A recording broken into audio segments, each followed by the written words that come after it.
Okay, so I thought I'd like to share something with you. I'm not a life coach. I'm not a therapist. I'm a mom.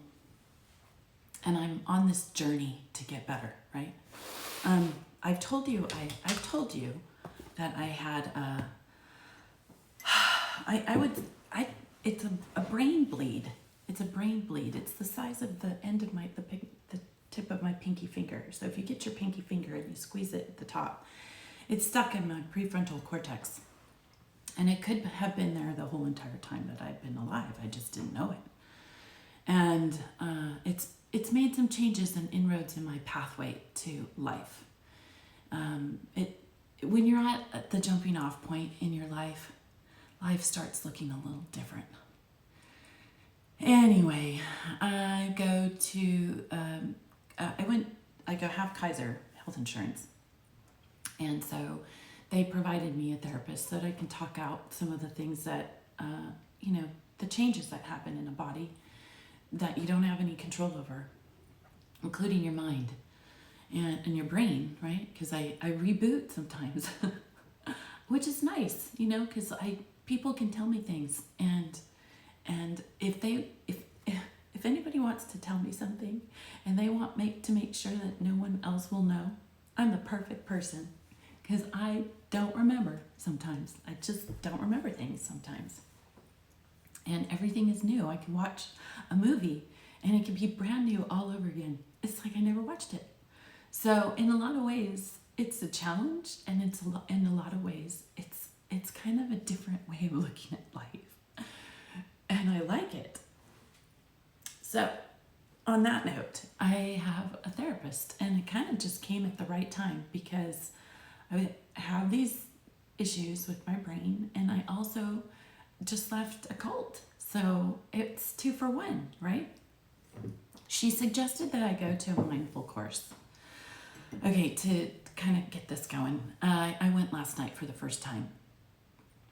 And I was late. I never really am late for things. I don't generally forget. But I was asleep, and I fell asleep before I got there. So I was I was tired when I got there still, and waking up from my sleep. It took me about 15 minutes to get there. And it was interesting because I was late, and I could tell it irritated her. When I walked in, I did say quietly, "I'm sorry." But when I walked in, it was so interesting. I was trying to figure out how to explain this to you. And we have our kingdom halls, right? And then we have the back school, and that's where everybody gives their talks in the back. So there would be maybe, I noticed that through the years, when the back school got called for the student to give their talk, less and less people showed up. I think just being able to get up out of your seat to go to the back school, by the time on a Thursday night or on a Tuesday night, you're exhausted. You're not going to get up from your chair. You're going to plant yourself and stay there. But yeah, in the back. So it felt like that. It felt very closed and confined. And she did most of the talking. She did ask to share, but she cut me off. I was explaining something, and because I was the first one to actually say, okay, I'll share. Nobody else wanted to. So let's get it over with, and I'll start it. So, but she cut me off in the middle of it. I could tell I irritated her from the very beginning. So mind class is like you just like quiet your mind, and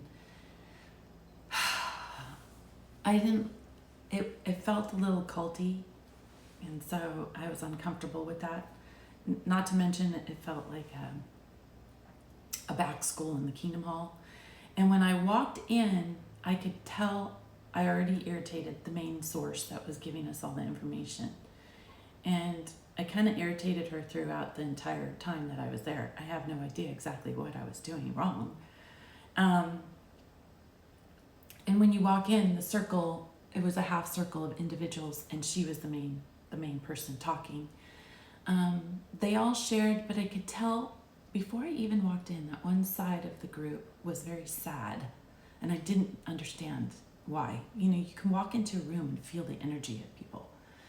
I would do that. I mean, I could feel that even as one of Jehovah's Witnesses. if there was a car group and we're set to go to different places, I already knew the people that I wanted to be with. And if there was a circuit overseer and his wife, and I could tell that I didn't really like her, I really didn't want to be in that car group. It didn't matter that she was the circuit overseer's wife. And you can kind of get that. I mean, I remember, there's circuit overseers over here. Brother Razor was very, his name fitted his personality. He was tough. And his wife didn't really have much of a personality. So I generally didn't want to work with her. And even though they were, they're the ones that come around and are supposed to encourage people. Anyway, that's kind of how if you're a witness, you kind of get it. It's a small group. It felt really strange. We're supposed to quiet our minds, and I just didn't like it. I didn't feel comfortable. It wasn't my thing. Afterwards, I called a friend. There were certain things that the teacher had said, and it bothered me. And I talked to a friend who is very, she has a past that has taken her around the world, and she dealt with meditation masters. And I asked her, what was I feeling here? Why did I feel this? And before we even started the conversation, I asked her to pray with me. And I didn't want to say the prayer. I wanted her to say the prayer.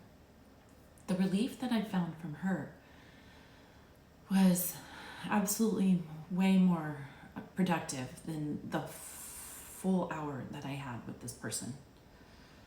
And the person that was supposed to be telling me things. So obviously it wasn't a connection for me. And that's what I wanted to share, is that sometimes, as brought out, let's see where it is, right here, boundaries. No, I won't, no, thank you, simple words, yet difficult to say. Even now, I find that ugly pressure where I'm gonna have to, because I talked to her on the phone, the teacher on the phone, and when I was explaining things to her, just quickly, she again cut me off. And before I even went to the class. So it was interesting. I didn't know what I was to expect, but even on the phone, I could tell that there was something that was not right there. And now, as we're very sheep-like as witnesses. We really are. We listen, we go with the flow, instead of listening to inside of us. And for years, I've seen things in the congregations, and I thought, okay, well, I'm just going to go with it, right? Now I know.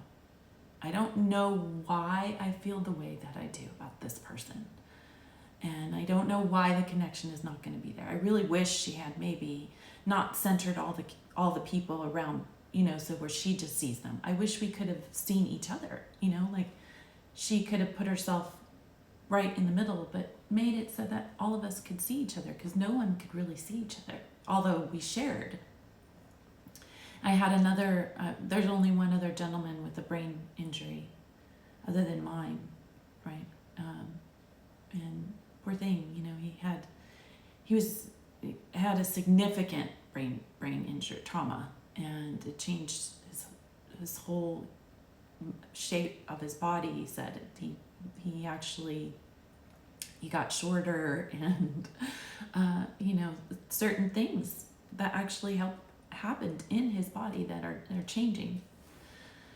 So yeah, that was interesting. No boundaries, right? We're not allowed to have boundaries in our home as witnesses. Another thing too, it took me away from my family, and I didn't like that. And that's one of the hindrances of why I don't want to go to school. I don't really want to be separated from my kids. I'm these beautiful beings that I created with my husband that I love. For years, we're told that, if somebody leaves that the organization, that our trust shouldn't be in them. We shouldn't really trust them. And for years, I felt that like guardedness. And now I feel like, hey, you know what? This man loves me. He put up with all of this for 20 years. I don't want to be separated anymore. I don't want that anymore. And I want to be with my family. I want my kids around me. I don't want to miss all that. I don't want to miss it. And life is hard for all of us. It's hard because we are so busy trying to make ends meet and keep a job. And we see the news around us. It's scary. And, I just want to hold everybody so close, especially the people that I love. So I was grateful. I was grateful that I had a friend I could talk to about it. When I came home, I told my husband too. I said, this is what I felt. And this is what I felt. And this is, it was an odd feeling, it was just strange. And this time I'm going to listen, right? For years and years, we never listen as witnesses. And we take authority, right? We take the authority and say, oh, okay. And a lot of people do that, right? They go to school for years and years and they get these degrees, and we feel like they are going to provide so much more knowledge because they've done all these years of schooling. And not necessarily. Kind of think that the country is in a quandary because of all the people that have all this knowledge. But it takes a 16-year-old to tell us, hey, wake up, right? She didn't go to school all her life. She's innocent. She came into the world 16 years ago, and she's telling people to wake up. You don't have to be a scholar in order for you to understand that things have to change, right? You don't have to be a yoga teacher or a ministerial servant, elder, or circuit overseer, right? To see that you've got to make some changes. Because the current way of doing things isn't working.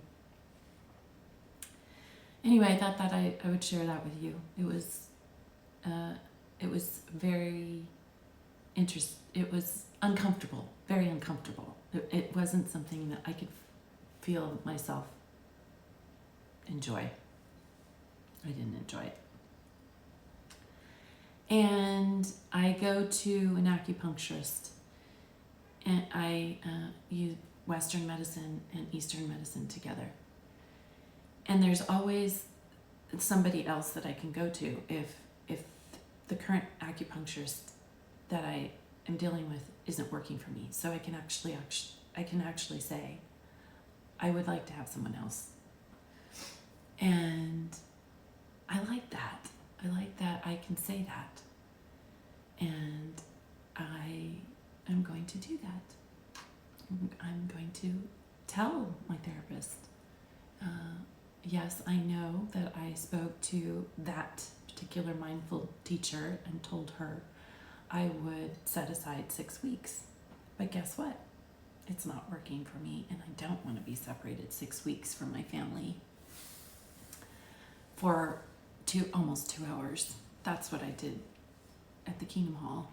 I don't want to do that anymore. I don't want to do that anymore. Anyway, I thought I'd share that with you because I think it'll help people who are looking for, to try and find therapists that will connect with you and not to feel uncomfortable and say, nope, this isn't working. I can feel it. The connection isn't working. I think as witnesses, we just don't listen to that as often as we should.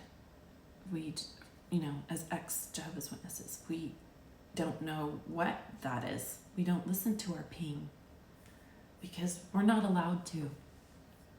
We're not allowed to listen to that.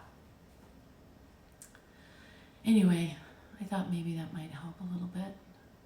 If you're looking for therapy or you're feeling uncomfortable with the therapist that you're dealing with right now, get out. Don't keep going back. If it's a group and you don't feel comfortable with the group, I wouldn't go back. And that even for ExJW's witnesses who meet with other witnesses. If it's a group and you don't feel comfortable, you can feel that right away.